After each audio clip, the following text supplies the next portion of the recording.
making gluten-free banana chocolate chip bread. So I'm using a recipe on our website. You can find the whole thing linked below. That's www.sisterssansgluten.com. I know there's a huge banana bread craze. I will be using a 10-cup bundt pan, and I will put in the notes below conversions to other pan sizes if you don't have a 10-cup bundt pan. First step I'm going to do is actually to grease the pan. I've already set my oven to 350 degrees Fahrenheit. So I'm just greasing it with butter. I have some softened butter. You should really grease these pans with butter, not with a cooking spray. It is not good for these pans. I don't actually know why. And you're just going to use like a paper towel or your fingers.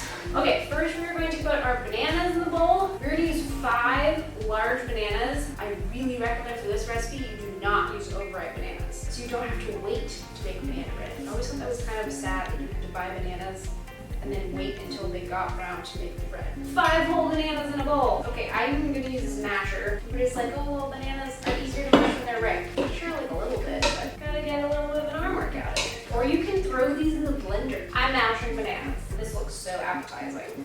We have our mushed bananas. We're going to add in 3 eggs. Ooh, I need a towel. I'm gonna start by whisking the eggs in.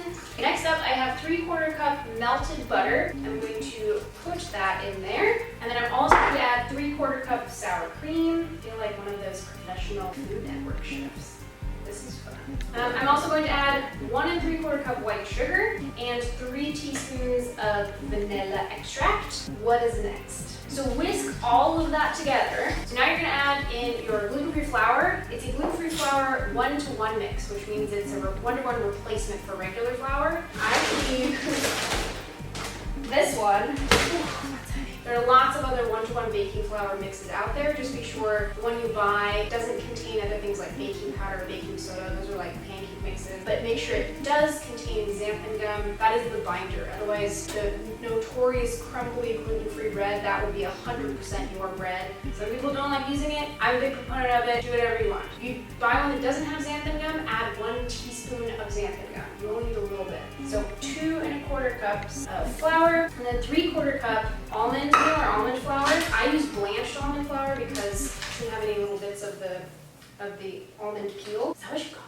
Almond skin. I'm going to stir this in. All right, last few ingredients. 2½ teaspoons of baking powder, 3/4 teaspoon salt, and then we want 1/8 teaspoon of nutmeg. I'm going to use my spatula now to actually mix. Oh, it smells super good now. Last step, most fun step, you're pouring in your 1½ cups of chocolate chips. You don't want to overmix, then your baking powder won't do its job. Pouring this into our bundt pan, and then kind of spread it around just so it's even. You don't want it super bumpy. Shake it a little bit. That is ready to go in the oven. It's going to go into the oven for 70 to 80 minutes. Okay, I forgot to make this video last night because we were really excited to eat the banana bread. Once you've baked your banana bread for about 70 to 80 minutes at 350 degrees Fahrenheit, it'll look like this. But let it cool in the pan for about 20 minutes until you turn it over. It's going to be really, really hot. Banana bread. Focus! Chocolate chip banana bread. We definitely ate all of this last night because it's really good.